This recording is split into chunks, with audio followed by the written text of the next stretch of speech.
Okay, so update pa pala tayo dito sa ano no, bahay ni Tatay Digong. Dito today is May 5, 2025. Oh, okay na. Salamat. So May 25 or May 5, 2025. So anong ganap dito? Siyempre, ito pa rin no, may mga volunteer pa rin tayo dito mga kasamahan. May mga Dabawin pa rin dito, mga Duterte supporter of course no, na kahit araw no. So baka inisip nyo gabi lang meron ditong tao. So kahit araw no. So sa'yo Sir Tory, shout out to sa inyo sir. So ano pa rin kami dito. Consistent ang mga tao sa Davao City na nagbabantay talaga dito. Iraraos namin to hanggang sa matapos ang election. No?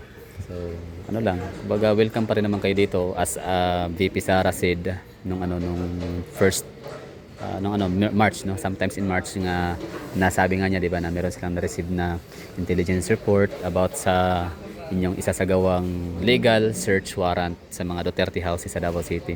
Sabi ni VP Sara na wag makipag-away, wag manggulo. O ibig sabihin na show parang maximum tolerance gano no. So ibig sabihin na wag mang-provoke ng mga police or ibig sabihin wag manakit o ano pa mang basta hindi violente dapat no ang ganap. Kumbaga ang meron lang dito gagawin namin dito is yun na nga no, tingnan namin ang gagawin ho ninyo at ng inyong mga kasamahan no kung paano niyo isinigawa ang inyong pagsi-search no sa mga bahay ng mga Duterte. So yun sa mga loyalist naman diyan na nanonood. So shout out sa inyo. Loyalist tapos sa mga I don't know kung about sa Pedro, meron bang Pedro? I don't know kasi kaming mga taga-suporta ng mga Duterte siya pinagbintangan din kaming ng mga Pedro. So which is para sa akin hindi naman talaga kailangan bayaran ang mga supporter ng mga Duterte para lang mag-stand or mag-voice out ng aming support sa mga Duterte kasi nga yun ay may mga may mga pinaghuhugutan ho yun no? May mga pinanggalingan ho yun yung rason namin. For example ako I'm speaking for myself. So bakit ko talaga to pinopromote? Ibig sabihin na why I commend and bigyan ko ng napakataas na ratings itong mga Duterte family dahil nga sa ako'y taga Davao, Batang Davao. Ako ay dito pinanganak, lumaki hanggang ngayon dito pa sa Davao City. So talaga ako yung nakakawitness sa Davao City kung paano nila ito transform sa dating magulong syudad.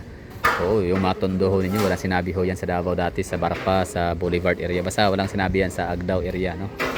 Kahit sa may Gravahan, Bangkiruhan, yung mga lugar na yan, dami mga riots, dami mga gangsters sa lugar na yan, no? Dati, in the 90s, nako. Oh. Pero ngayon wala na, no? Napaka-safe na Davao. So, yun lang, bali, yun isa sa mga bakit ako meron akong sariling kwento no bilang isang Davaoenyo bakit magaling ang mga Duterte. At ito pa maliban pa diyan, syempre hindi niyo rin masasabi na bias ako no dahil syempre taga Davao, syempre I love my own. So hindi naman siguro ganoon kasi ako since 2006 no nung mga panahon na yan nagsisimula na akong mag-explore outside Davao City no. Nagsimula na akong lumabas sa comfort zone.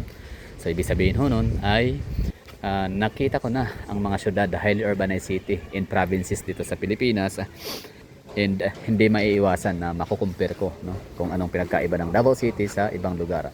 So ano ba pinagkaiba?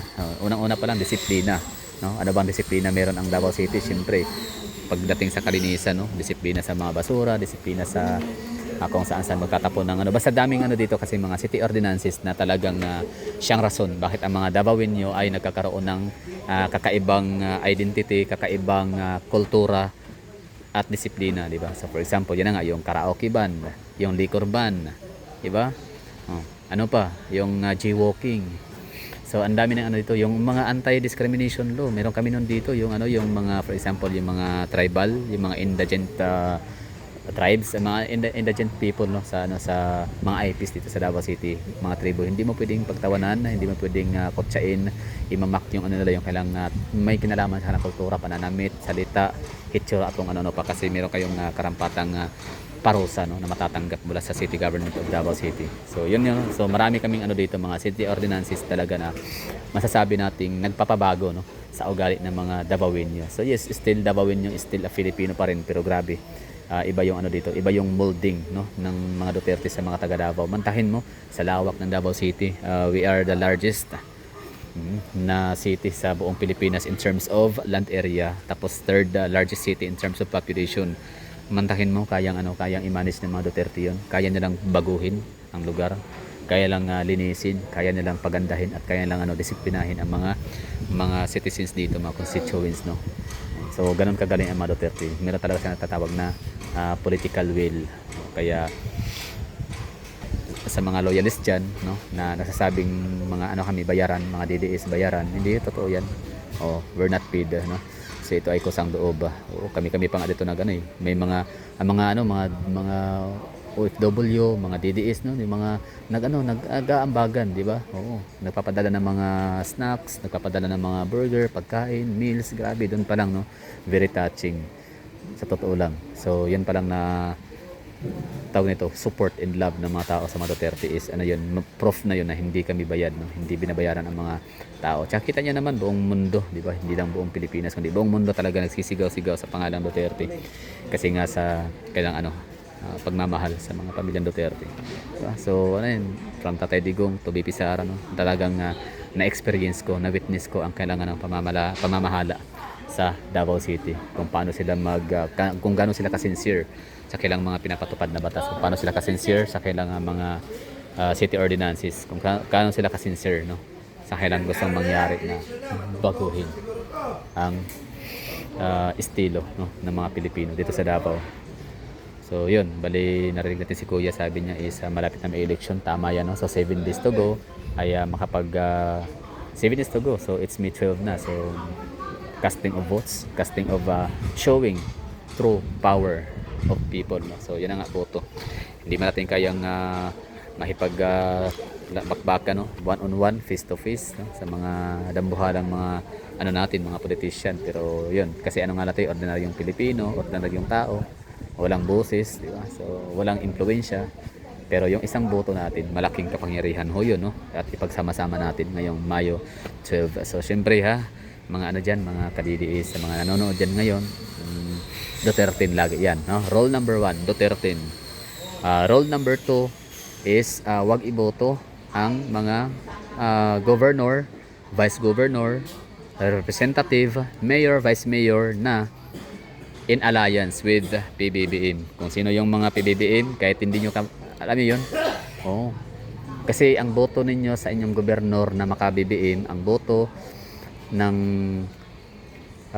governor, vice governor, representative, boto ng mayor and vice mayor na makukuha nila mula sa inyo ay parang boto na rin para kay Martin Romualdez and PBBM. So ibig sabihin, kung ayaw nyo kay BBM, kung ayaw nyo kay kay Martin Romualdez, so wag nyo na iboto.